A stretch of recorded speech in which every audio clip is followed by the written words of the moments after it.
시간은 하나님 말씀 함께 봉독하는 시간입니다. 요한복음 1장 15절에서 18절 말씀입니다.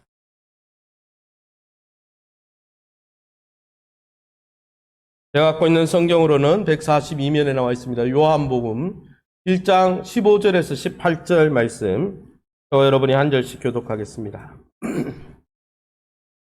요한복음 1장 15절에서 18절 찾으신 줄 알고 저와 여러분이 한 절씩 교독합니다. 요한이 그에 대하여 증언하여 외쳐 이르되 내가 전에 말하기를 내 뒤에 오시는 이가 나보다 앞선 것은 나보다 먼저 계심이라 한 것이 이 사람을 가리킴이라 하니라. 우리가 다 그의 충만한 데서 받으니 은혜 위에 은혜로라. 율법은 모세로 말미암아 주어진 것이요 은혜와 진리는 예수 그리스도로 말미암아 온 것이라. 본래 하나님을 본 사람이 없으되 아버지 품속에 독생하신 하나님이 나타내셨느니라. 아멘. 옆 사람 이렇게 축복할까요? 하나님의 은혜를 놓치지 맙시다. 하나님의 음성에 귀를 세웁시다. 할렐루야. 여러분, 진짜 예배는 순종하는 게, 말씀에 듣고 말씀에 순종하는 게 진짜 예배입니다. 순종이 제사보다 낫고, 다음 구절이 뭐죠? 듣는 것이, 하나님의 말씀에 귀를 기울여 듣는 것이 수양의 기름보다 낫다 그랬어요. 그래서 여러분, 물론 찬양도 예배고 앞서서 우리가 기도하는 것도 예배지만은 하나님의 말씀에 귀를 기울이는 게 진짜 예배인 줄 믿으시기 바랍니다. 할렐루야. 여러분, 사람의 말로 듣지 말고 목사의 말로 듣지 말고 하나님의 말씀으로 믿음으로 화합하시기 바랍니다. 할렐루야. 믿음으로 화합할 때 하나님의 말씀의 역사가 나타나는 것입니다. 아멘. 예배 시간에 여러분이 여기 앉아서 스마트폰이나 아니면은 다른 데 마음을 뺏기지 말고 예배 시간에 나왔는데 하나님 만나고 돌아가야죠. 할렐루야. 옆 사람 다시 축복합니다. 하나님을 만나고 갑시다. 할렐루야. 오늘은 그의 충만한 데서 받으니라는 제목으로 말씀을 함께 나누기 원합니다. 요한복음에는 유독하게 세례 요한의 증언이 자주 등장합니다. 요한복음의 저자가 사도 요한이니까 세례 요한 같은 동본이어서 이렇게 인용을 많이 했는가? 사실 몇 절에 나옵니까? 1장 6절에 보면 하나님께로부터 보내심을 받은 사람이 있으니 그의 이름은 요한이라, 세례 요한을 이야기하죠. 그가 증언하러 왔으니 곧 빛에 대하여 증언하고 모든 사람이 자기로 말미암아 믿게 하려 함이라. 8절에 그는 세례 요한은 이 빛이 아니요 이 빛에 대하여 증언하러 온 자라. 초두부터 사도 요한은 세례 요한을 인용하기 시작했습니다. 그런데 오늘 본문에도 보면 15절에 요한이 그에 대하여 증언하여 외치기를, 이 요한은 사도 요한을 가리킨 게 아닙니다. 사도 요한을 가리켰다면 내가 너희에게 말하는 이렇게 했겠죠. 세례 요한의 증언을 인용한 것이죠. 그러면 왜 이렇게 사도 요한은 세례 요한을 예수님을 증언하는 증인으로 많이 내세웠을까요? 그것은 세례 요한이 이스라엘 역사상 가지는 위치 때문입니다. 그의 신분과 위치 때문이죠. 구약 성경은 말라기로 끝이 납니다. 그런데 말라기를 끝으로 400년 동안 이 세례 요한이 예언하기 전까지 400년 동안 하나님은 침묵하셨습니다. 어떤 예언자도 어떤 선지자도 보내지 않았습니다. 그래서 신약학자, 구약학자들은 이 기간을 신구약 중간기라 그러는데 그게 한 400년 돼요. 암흑기입니다.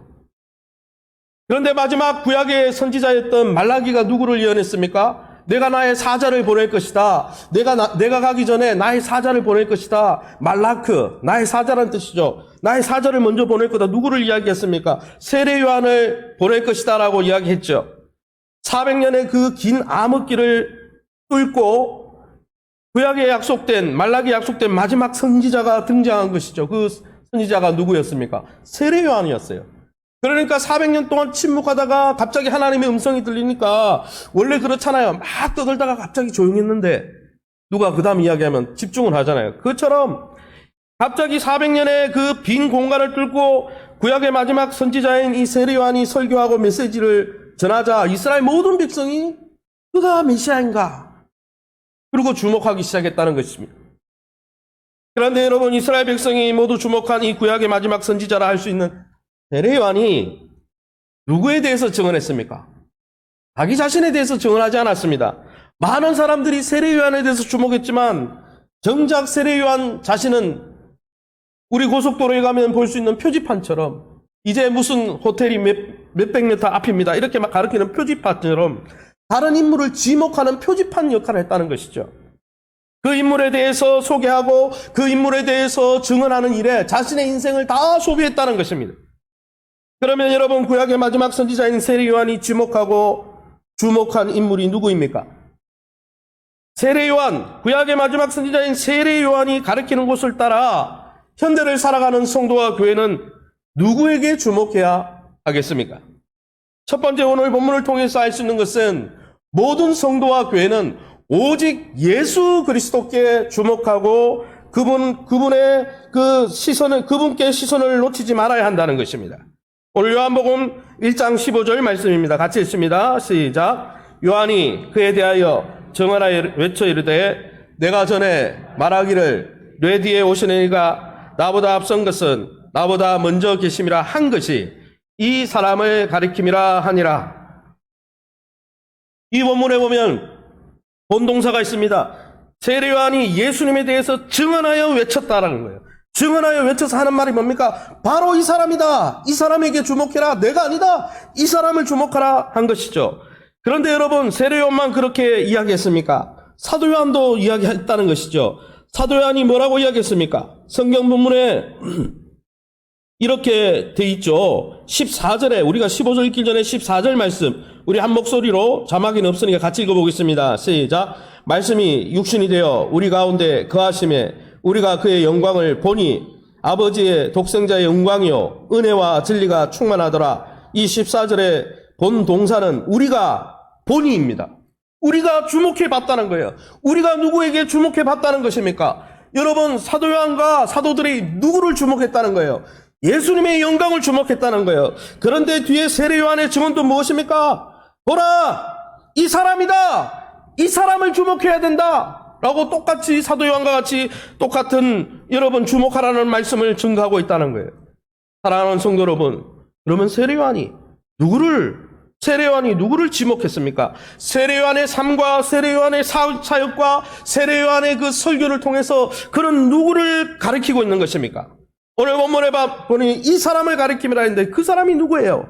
바로 예수 그리스도, 그분이라는 것이죠. 여러분, 예수님에 대해서 세례 요한은 증언하고 외쳤습니다. 사도 요한도 예수님의 영광을 보라고 했습니다. 여러분, 예수님께 모든 시선을 주목시켰다는 거예요. 세례 요한에게로 모든 사람들이 시선을 주목하지 아니야. 그 시선을 저리로 향해야 된다고 바로 가르치고 있다는 것이죠. 세례 요한도 사도 요한도 모두, 신약의 교회도 모두 예수 그리스도를 주목하라고 우리에게 오늘 도전하고 있다는 것입니다. 사랑하는 성도 여러분, 이처럼 현대교회, 우리 성도와 교회가 주목하고 지목하고 집중해야 될 대상이 있다면 바로 예수 그리스도 한 분뿐이라는 것입니다. 할렐루야. 사도 바울은 이것을 뭐라고 이렇게 설명했습니다. 빌립보서 3장 8절에서 9절 말씀입니다. 제가 읽어보겠습니다. 또한 모든 것을 해로 여김은 내 주 예수를 아는 지식이 가장 고상하기 때문이라. 내가 그를 위하여 모든 것을 잃어버리고 배설물로 여김은 그리스도를 얻고 그 안에서 발견되려 함이니. 무슨 말씀을 하는 거예요? 사도 요한도, 세례 요한도, 사도 바울도 다른 것은 다 배설물처럼, 배설물은 돌아보지 않잖아요. 대변 소변 누구 보는 사람 있어요? 없어요. 세상에 모든 가치 있는 것은 다 뒤로하고 내가 유일하게 가치를 두고 주목하는 이가 있으니 바로 예수 그리스도인데, 그분 안에서 내가 발견되고 그분 안에서 하나님의 놀라운 은혜를 얻길 원한다. 할렐루야. 이게 성도의 고백이 되어야 되고 이것이 교회의 정신이 되어야 된다는 것입니다. 사랑하는 성도 여러분, 교회의 본질은 성도의 교제에 있지 않습니다. 교회의 본질은 어려운 이웃을 구제하는 것에도 있지 않습니다. 여러분, 교회가 영광으로 충만한 하나님, 그 예수님을 만나지 않고 성도끼리 그냥 교제하다가 돌아가면 무슨 의미가 있겠어요? 하나님 안 만나고 예수님 안 만나고 그냥 성도끼리만 교제하다가 가면은 여러분, 세상의 교회 모임이나 뭐가 달라요? 여러분, 교회가 예수 그리스도 하나님의 영광으로 충만한 그분을 예배 가운데 또 교회 사역 가운데 만나지 않고 그냥 어려운 이웃만 구제한다면 세상의 구제단체랑 뭐가 다릅니까? 그거는 본질이 아니라는 거예요. 성도가 교제하지 말라는 게 아니에요. 그건 본질이 아닌 거예요. 본질은 바로 하나님의 은혜로 충만하고 하나님의 영광으로 충만한 그분을 만나고 그분의 임재 속에 거하는 것인 줄 믿으시기 바랍니다.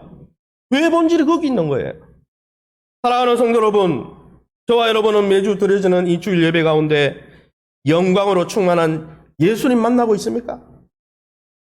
예배 시간에 와서 예배의 봉사자로 섬기는 것도 중요하고, 예배 또 연주자로 섬기는 것도 중요하고, 또 주보를 나눠주는 것도 중요하고, 여러 가지 다 중요하죠. 그런데 여러분, 정작 우리가 이 예배 가운데 나와서 예수님 만나지 못한다면 무슨 의미가 있는 거예요? 의미가 없는 거예요. 사랑하는 성도 여러분, 예배 가운데 성령의 임재 가운데 머물고 있습니까? 정말 나는 이 시간을 통해서 하나님을 만나고 돌아가야 되겠다는 그런 간절한 열망으로 불타오르고 있습니까? 그게 진짜 교회라는 거예요. 할렐루야. 몸만 예배당에 머문 채 마음과 영혼이 딴 곳에 빼앗긴다면 그거는 온전한 예배가 아니라는 거예요. 사도 바울처럼 성도는 하나님, 나는 세상의 모든 것은 다 배설물이고 내게 유일하게 관심이 있고 내 모든 시선은 주님께만 있습니다. 그 사람이 바로 성도고 교회라는 거예요. 그래서 여러분, 온통 삶이 그리스도로 가득한 자.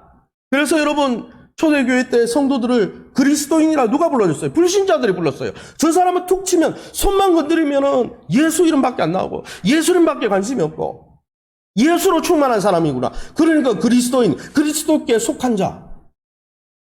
이방인들이, 세상 사람들이 그렇게 부른 거예요. 성도 여러분, 저와 여러분은 세상의 모든 것을 배설물로 여기고 주일 예배 때든 우리 평상시의 삶 가운데서든 예수님께만 주목하시기 바랍니다. 예수님을 인생의 목적으로 삼으시기 바랍니다. 예수님만으로 충만해지시기 바랍니다. 예수님과 사귐과 교제에 여러분의 우선순위를 두시고 거기에 헌신하시기 바랍니다. 아무쪼록 우리의 마음과 영혼과 육체가 사슴이 시냇물 찾는 것처럼 우리와 함께 하시는 예수 그리스도를 열망하며 그 임재 가운데 머무시기를 예수님의 이름으로 축원합니다. 이게 진짜 중요한 거예요. 이거 잃어버리면 다 잃어버린 거예요. 나머지는 껍데기이기 때문에. 그러면 왜 우리의 신앙 비결이 예수님을 주목하는 데 있을까요? 왜 사도 요한도 세례 요한도 왜 예수님을 주목하라고 말하는 것일까요? 두 번째, 오늘 본문을 통해서 우리에게 깨우쳐 주는 진리는 한번 따라합시다. 성도와 교회가 그리스도를 주목해야 하는 이유는 예수님으로부터 은혜와 진리가 공급되기 때문입니다. 왜 예수님을 주목해야 되느냐? 예수님을 붙들 때 하나님의 은혜를 경험할 수 있기 때문입니다. 할렐루야. 요한복음 1장 16절 17절 쉬운 성경으로 한번 같이 읽어보겠습니다. 자막을 참조해 주시기 바랍니다. 그분의 충만한 것에서 우리 모두는 넘치는 은혜를 받았습니다. 그것은 율법이 모세를 통해 주어졌지만 은혜와 진리는 예수 그리스도를 통하여 왔기 때문입니다. 이 본문에 보면 17절에 왔기 때문입니다. 이유 접속사를 썼다는 걸 알 수 있죠. 16절에는 은혜를 받았습니다 이렇게 돼 있는데 정확히 뭐냐면 은혜를 받아왔습니다. 지금도 받고 있습니다. 이렇게 번역이 됩니다. 현재 완료형으로 되어 있기 때문에. 그런데 받았습니다가 아니라 받아오고 있기 때문입니다. 여기도 때문입니다를 넣어야 됩니다. 왜냐하면 위에 NASB 성경을 보면은 16절에 for 이거 왜냐하면이라는 접속어를 대신 쓴 거고 17절에도 for 왜냐하면이라는 단어를 썼습니다. 제가 뒤에 영어 발음이 안 좋아서 다 읽지는 않겠습니다. 중요한 건 뭡니까? 핵심이 뭐예요? 16, 17절 여러분 한글 성경을 보세요. 한글 성경의 16, 17절을 15절의 이유절로 썼다는 거예요. 사도 요한이 그냥 괜히 갑자기 은혜 위에 은혜를 이야기하고 은혜와 진리는 예수님으로부터 온다는 이야기를 괜히 쓴 게 아니고 15절에 세례 요한이 증언하고 외치고 이 사람이다라고 말한 이유, 예수님께 주목하라고 말한 이유가 뭐냐? 그 이유가 뭐래요? 15절에, 16절에. 뭐라고 합니까? 16절에? 뭐라고 되어 있어요? 우리가 다 예수님의 충만한 데서 은혜를 받기 때문이다. 17절에도 뭐라고 되어 있습니까? 율법은 모세로 주어졌을지 몰라도 하나님의 은혜는 예수님을 통해서 오기 때문에 예수님께 주목해야 된다. 이렇게 말하고 있는 것이죠.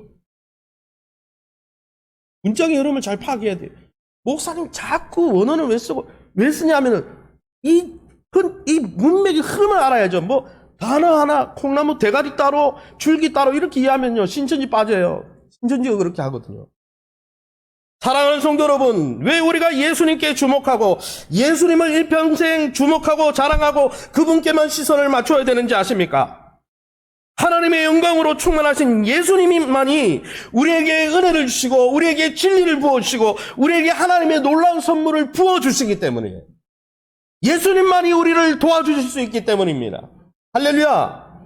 그것을 사도 요한이 지금 문장 구조를 통해서 이야기하고 있는 거예요. 문맥이 그것을 이야기하고 있는 거예요.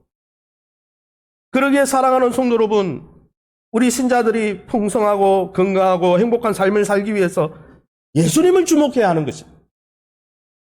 왜요? 예수님을 사랑하고 자랑하고 예수님만을 최고로 여겨야 된다는 거예요. 여러분, 갓난아기가 여러분 엄마 품에 있으면서 누구만 주목합니까? 누구의 입만 봅니까? 엄마의 품만 봅니다. 엄마의 품만 그리워합니다. 엄마가 사라지면 죽는 줄 압니다. 왜 그렇습니까? 엄마가 모든 것을 공급하기 때문이에요. 유한한 엄마지만은 아기의 필요한 모든 필요를 응아 이렇게 울기만 해도 저것이 기저귀를 갈아야 되는 건지 저것이 맘마가 부족한 것인지 아니면 저게 이렇게 땀이 나가지고 지금 밖에 나가자는 이야기인지 엄마는 다 알거든요. 그래서 응아 하면은 엄마를 바라보면서 응아 하면은요 해결되는 거예요. 그러니까 아기는 엄마가 없어지면 난리가 나는 거예요. 난리가 나는 거예요. 근데 엄마만 옆에 있으면 잘 놀아요. 혼자서. 잘 알 수 있는 게 어린이집 떨어질 때 처음에 난리 나죠. 난리. 종일반 못 보냅니다. 처음에는 1시간 갔다가 또 엄마도 따라가야 돼요. 적응시키려고 그러면. 그것처럼 우리 또한 그렇다는 거예요. 여러분, 예수 그리스도로부터만 하나님의 넘치는 은혜를 공급받을 수 있습니다. 하나님의 은혜의 유일한 공급처는, 유일한 공급 창구는 예수님밖에 없다라는 거예요. 모세도 은혜는 줄 수 없다는 거예요. 율법은 줬지만 은혜는 예수님을 통해서 온다는 것입니다. 그런데 여러분, 예수님, 우리가 주목했을 때 예수님을 통해 주는 하나님의 은혜가 어떤 은혜라고 그랬습니까? 오늘 그리스도께서 공급하신 은혜가 어떤 은혜입니까?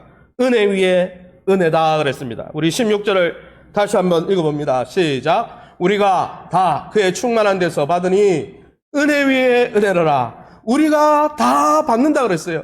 예수님의 충만한 은혜 가운데 받는데 그 은혜가 은혜 위에 은혜다. 은혜 위에 은혜가 뭐 은혜 위에 또 은혜를 쌓고 이건가? 그게 아니고 현대인 성경에 보니까 넘치는 은혜를 한없이 받는다는 거예요. 여러분, 현대어 성경에는 넘치는 은혜를 받고 한없는 축복을 계속 공급받는다는 거예요. 예수님을 통해 계속 끊이지 않고 계속 은혜가 온다는 거예요.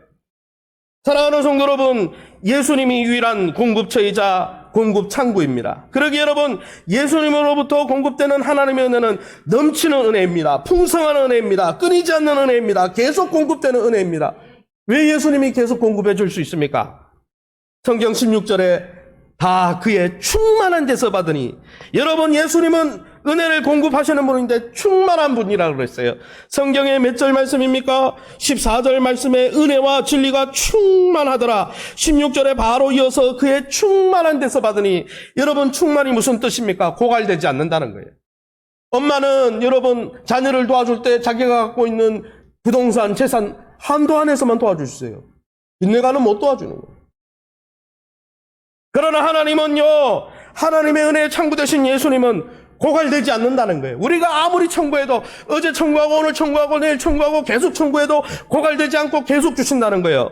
사랑하는 성도 여러분, 예수님은 능력으로 충만하십니다. 권세로 충만하십니다. 지혜로 충만하십니다. 생명으로 충만하십니다. 물질로 충만하십니다. 모든 것으로 충만하십니다. 어떤 면에서도 부족함이 없으십니다. 그 어떤 것도 예수님의 은혜를 고갈시킬 수 없습니다. 믿으십니까? 그러기에 여러분, 우리는 예수님께 주목하고 붙들어야 한다는 거예요. 그분을 붙들려고 오는 시간이 예배 시간이라는 거예요. 저를 보지 마시고 찬양담이 얼마나 은혜롭게 하느냐 그거 보지 마시고, 더 중요한 거는 예수님을 붙드시기 바랍니다. 예수님을 만나고 가야죠. 예수님의 옷자락이라도 붙들어야 되죠. 그것이 바로 사도 요한이 그의 충만한 데서라고 기록한 이유입니다. 예수님은 이 시간에도 여러분에게 얼마든지 은혜를 베푸실 수 있는 분입니다. 여러분까지, 여러분을 위해서 생명까지 주신 분이기에 얼마든지 여러분 주시고도 절대 능력이 감소되지 않습니다. 사도 바울은 일찍 이것을 깨닫고 골로새서 2장 9절에서 10절의 현대의 성경에 이렇게 말씀했죠. 우리 같이 한번 읽어봅니다. 시작. 하나님의 온전하신 신성은 육신으로 오신 그리스도께서만 지니고 계십니다. 그러므로 여러분이 그리스도와 하나가 될 때 완전하게 됩니다. 여러분이 그리스도와 연합할 때 여러분은 하나님 안에서 충만해질 것입니다. 그리스도는 다른 모든 능력을 지배하는 최고의 지배자이십니다. 할렐루야.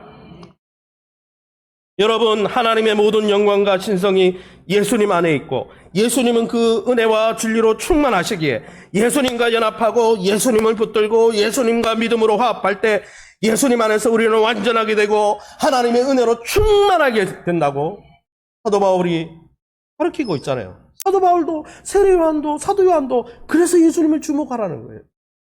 우리를 도와주시는 유일한 분이기 때문에. 사랑하는 성도 여러분, 행복하고 건강한 인생을 유지하기 위해서 어디에 주목하고 있습니까? 모든 은혜가 예수님으로부터 나오는데 예수님 외에 다른 공급처를 찾고 있지는 않습니까? 우리가 우리의 신앙과 삶이 풍성하지 못한 이유는 참 은혜와 능력과 영광의 근원이고 그 공급처인 예수님을 주목하지 않기 때문입니다. 그분과 정기적으로 만나고 예배 가운데 그분께 주목하고 그분과 매일매일 몸부림치면서 그분 앞에 나가 부르짖고 이렇게 그 주님께 주목하지 않기 때문에 공급되지 않는 것입니다. 여러분, 예수 그리스도 외에는 우리의 삶을 충만케 하며 우리의 필요를 채워줄 수 있는 그 어떤 창구도 세상엔 없습니다. 그래서 세례 요한도 사도 요한도 모든 사도들도 모든 초대교회도 우리에게 말하기를 그분을 통해서만 공급받으니 교회와 성도요 그분께 주목하십시다 말씀하는 것입니다. 빌립보서 1장 2절에 사도 바울은 그의 편지 때마다 이런 이야기를 했는데 빌립보서만 통해서 제가 읽어드릴게요. 하나님 우리 아버지와 주 예수 그리스도로부터 은혜와 평강이 너희에게 있을지어다. 아무쪼록 우리 인생의 모든 초점과 우선순위를 예수님을 만나는 데 두시고 예수님 안에 매일매일 거하면서 그 넘치는 은혜와 끝없는 사랑을 매일매일 경험하면서 우리의 남은 삶을 행복하고 강건한 삶을 살 수 있기를 예수님 이름으로 축원합니다. 그러면 종교다원주의 시대, 아니 불교를 믿어도 그런 은혜를 받고 도교를 믿어도 은혜를 받고 어딜 가도 다 은혜를 받는다는 이런 종교다원 시대에 왜 사도 요한은 세례 요한의 증거를 통해 예수님만이 은혜의 통로라고 말하는 것일까요? 너무 독단적이지 않습니까? 기독교 예수 안에서만 해결이 된다. 그 이유가 오늘 18절에 나오는데 그 이유는 바로 세 번째 이런 이유입니다. 왜 우리가 예수님께만 은혜를 받을 수 있다고 말하냐면 예수 그리스도만이 성도에게 은혜와 진리를 공급하실 수 있는 유일한 이유는 예수님만이 성부 하나님 품에 안겨 계신 유일한 하나님이시고 아버지의 영광으로 충만하신 분이기 때문에 아버지의 영광, 은혜와 진리로 충만하신 그분만이 주실 수 있다는 거예요. 할렐루야. 요한복음 1장 18절 우리 같이 한번 읽어봅니다. 같이 읽습니다. 본래 하나님을 본 사람이 없으되 아버지 품속에 있는 독생하신 하나님이 나타내셨느니라. 아멘. 여기에 세 가지를 주목해야 됩니다. 아버지 품속에 있는 표현은 성부 하나님과 성자 하나님의 얼마나 친밀한지 아버지 품속에 안긴 아기와 같은 분으로 아기와 어머니와 같은 아기와 아버지와 같은 그런 친밀한 관계에 있다는 것을 성부 하나님이 성자 하나님이나 성부 하나님 그런 관계에 있다는 것을 보여주죠. 더불어서 이 누구의 품속에 있다라는 표현은 유대인들에게 아주 적합한 표현인데 유대인들 사회에서는 식사할 때 집에 초대하면 손님을 초대하고 어떻게 식사합니까? 우리처럼 식탁에 앉아서 식사 안 합니다. 비스듬히 이렇게 누워서 식사를 합니다. 식사를 비스듬히 누워서 식사를 하다 보니까 진짜 친한 관계는 서로 팔베개를 하고 품에 안겨서 여러분 식사를 하고 떠먹여주기도 하고, 그렇게 품에 안겨서 비스듬히 누워서 하는 이 표현을 알고 있는 사도 요한은 예수님이 얼마나 친한지, 유대사에서도 친한 친구끼리는 비스듬히 누워서 팔베개하고 그 품속에서 서로 밥을 먹여주는 것처럼 하나님과 예수님의 관계가 그런 관계다라고 설명하는 거예요. 실제로 사도 요한은 요한복음에서 자신을 뭐라고 표현했습니까? 주님의 품에 안긴 제자가 말하여 가로되, 이런 표현을 많이 쓰고 있습니다. 그만큼 사도 요한은 예수님께 사랑받고 친밀했다는 거죠.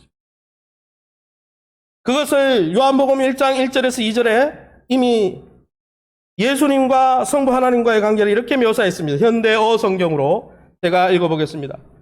천지가 창조되기 전, 아무것도 존재하기 전에 말씀이 계셨다. 이 말씀은 그리스도이시며 그리스도는 하나님, 성부 하나님과 함께 계셨다. 창세 전부터. 그분은 천지가 창조되기 전부터 계셨는데 그분은 하나님이시다. 그리스도도 하나님이시고 성부도 하나님이시고 성령도 하나님이시고 그 세 분이 하나의 공동체를 이루는 삼위일체라는 것이죠.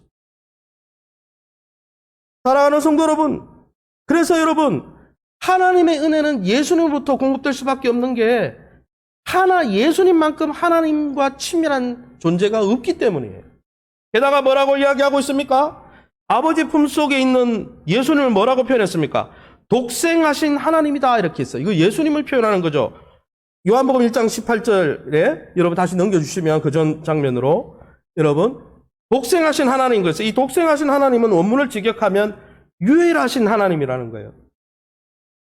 게다가 여러분 18절에 동사 나타내셨느니라, 이 말은 원문을 직역하면 그가 아버지를 설명하셨다, 설명하다라는 뜻입니다. 무슨 말이냐? 성자 하나님만이 성부 하나님과 창세전에 그분의 품속에 거하시며 친밀히 교제하시면서 교제하고 계신 유일한 분이시고, 다른 사람은 없어요. 유일한 하나님이시고, 그분만이 아버지의 영광인 은혜와 진리로 충만하시고, 그분만이 아버지를 설명하실 수 있는, 아버지의 은혜와 진리를 드러내실 수 있는 유일한 분이다. 그러니까 예수님만 공급처가 될 수 있다. 이런 이야기를 하고 있는 거예요. 사랑하는 성도 여러분, 성자 하나님 그리스도만이 성부 하나님과 친밀한 유일한 하나님이신 줄 믿으십니까? 창세전부터 예수님이 갑자기 나사렛 예수로 오셔서 갑자기 그때부터 역사한 게 아니고 창세전부터 그리스도께서 아버지와 함께 계셔서 아버지의 영광으로 충만한 분인 줄 믿으십니까? 그분은 아버지의 은혜와 진리로 충만하신 분입니다. 아버지의 은혜와 진리를 완전하게 드러내고 설명할 수 있는 유일한 계시자요, 유일한 전달자는 예수님밖에 없다는 거예요. 그래서 예수님만이 하나님의 은혜를 전달하실 수 있고, 예수님만이 아버지를 완전히 드러내실 수 있고, 예수님만이 아버지의 사랑을 완전히 보여주실 수 있는 유일한 분이라는 거예요. 그래서 예수님은 내가 곧 길이요 진리요 생명이니 나를 통하지 않고는 아버지께 갈 수도 없고 아버지를 경험할 수도 없다고 하신 것입니다. 사랑하는 성도 여러분, 예수 그리스도는 우리에게 성부 하나님을 설명하시려고 이 세상에 오셨습니다. 그러기에 그리스도를 제쳐놓고 아무도 하나님을 알 수 없어요. 부처를 통해서 하나님 알 수 없어요. 죄송한 이야기인데 불교를 폄하하는 게 아니고, 세상에 어떤 내가 교주다 그 사람을 통해서 하나님 알 수 없어요. 선지에 계신 유일하신 아버지 품에 거하시고 아버지의 영광으로 충만한 분은 그리스도밖에 없기 때문이에요. 아무도 그리스도를 통하지 않고는 하나님의 영광을, 하나님의 은혜를 받을 수가 없어요. 그분만이 아버지와 함께하고 계신 분이기 때문입니다. 오직 그리스도만이 아버지 품속에 독생자로 계시기에 하나님 아버지를 완전히 보여주시는 독특한 권위를 갖고 계시다. 그분만이 권위를 갖고 있어요. 아버지의 영광을 드러내시. 그래서 사도 요한은 이러한 예수님의 독특한 유일성을 이렇게 설명했죠. 요한복음 1장 16, 17절에 우리가 다 그의 충만한 데서 받으니, 아버지의 충만하심으로 충만한 데서 받으니, 여러분 17절에 모세도 주지 못한 은혜와 진리는 누구를 통했어요? 예수 그리스도로 말미암는다. 오직 예수 그리스도뿐이다. 그러니 예수 그리스도께 주목하고 그 옷자락을 붙들라 성도들이여, 그래 말씀하는 것이죠. 구약 성경에는 모세가 준 율법, 구약 성경에는 하나님에 대한 스케치, 하나님에 대한 묘사가 있습니다. 그러나 예수 그리스도 안에는 하나님 자신이 계십니다. 여러분, 예전에 500원짜리, 100원짜리 동전에 100원짜리 동전 뒷면에 보면 이순신 장군이 새겨져 있죠. 그것처럼 로마 동전에도 황제 가이사의 형상이 스케치하듯이 이 주물로 딱 찍혀 나왔습니다. 그러나 여러분, 동전을 보면서 가이사가 이렇게 생겼구나 이렇게 보는 것보다 가이사 황제의 아들을 만나면 아들은 아버지의 닮은 꼴이기 때문에 아버지를 온전히 알 수 있는 것처럼 아버지 품에 계신 아들 하나님을 만날 때 구약 성경을 율법을 통해 깨닫지 못하는 그 모든 것을 예수 그리스도를 통해서 하나님을 제대로 알 수 있다는 거예요. 그러기에 여러분, 예수 그리스도는 살아있는 성경이요 살아있는 하나님의 말씀인 줄 믿으시기 바랍니다. 그래서 요한복음 1장에 태초의 말씀이 왜 말씀이라고 했을까요? 살아있는 말씀이라는 거예요. 이 기록된 말씀은 하나님에 대해서 스케치만 해주지만은 이렇게 소묘처럼 대충 이렇게 묘사되어 있지만은 예수 그리스도 안에는 하나님으로 충만하시기 때문에 살아있는 말씀입니다. 이제 말씀을 정리하겠습니다. 사랑하는 성도 여러분, 그리스도만이 창세전부터 하나님 아버지 품 안에 계셨고 하나님 아버지의 영광으로 충만하셨습니다. 하나님의 충만한 영광은 은혜와 진리인데 그 충만한 영광을 갖고 계신 예수님만이 매 순간, 그래서 하나님의 보좌를 뭐라고 그랬어요? 은혜의 보좌 앞에 담대히 나갈 것이라. 때를 따라, 우리의 필요를 따라 은혜와 긍휼을 베푸신다고 그랬어요. 예수님만이 우리에게 은혜를 베푸실 수 있고 예수님만이 우리의 인생을 살아가는데 꼭 필요한 도움을 주실 수 있다라는 거예요. 그분께 주목하고 그분을 사귀고 그분과 교제하고 그분과 정기적으로 만날 때만이 우리의 인생엔 건강한 인생, 참으로 행복한 인생, 미래적 축복이 열리는 인생이 될 수 있다는 것입니다. 아무쪼록 이 예수 그리스도를 내 삶의 주인으로, 왕으로 인정하고 존중하고 영접하면서 매일매일 그분을 주인으로 영접하면서 그분과의 만남과 교제에 우선순위를 두면서 매일 넘치고 넘치는 은혜 위에 은혜, 다함이 없는 은혜를 누리시기를 예수 이름으로 축원합니다. 이 시간에는 제가 좀 특별 수저를 가지고 싶습니다. 여러분, 제가 가톨릭도 아니고, 가톨릭은 사제가 다 해줍니다. 이야기하면 회계도 대신해주고 대표기도도 대신해주고. 여러분, 제가 대표기도 할 수 있어요. 설교 끝나고. 근데 여러분이 입 벌려 예수님 주여라고 부르고 여러분 기도 안 하고 가면 예배 시간에도 안 하는데 평소에 하겠습니까? 저는 그걸 좀 연습했으면 좋겠어요. 이 시간에 주여 삼창하고 예수님이 오늘도 공급해 주신다고 했습니다. 여러분의 어려움이 무엇이 있든지, 여러분의 인생의 문제가 무엇이든지 그걸 해결받고 돌아가셔야 되지 않겠습니까? 제가 소리내지 않고 주여 일창하고 여러분이 조용하게 기도하시고 제가 마침 기도하겠습니다. 특별히 기도하실 때 우리 심현수 집사님 아버님이 지금 오늘 내일 하신다고 합니다. 안경화가 와서 안경화로 진행돼서 각혈을 뿜고 또 혈변 보시고 중환자실에 지금 계시다고 하는데 그 가정을 위해서 특별히 기도해 주시고 또 우리 주변에 어려움을 당하고 있는 성도들을 위해서, 이 나라를 위해서 하나님이 도와주신다고 그랬잖아요. 그분께 주목하면 은혜를 주신다고 했습니다. 이 시간에 주여 이름 부르고 여러분 자신이 예수님 만나시기 바랍니다. 함께 주의 이름 부릅니다. 주여. 하나님 아버지를 감사합니다. 이 시간도 주님 주님 아버지 시간 주여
하나님 아버지 감사합니다.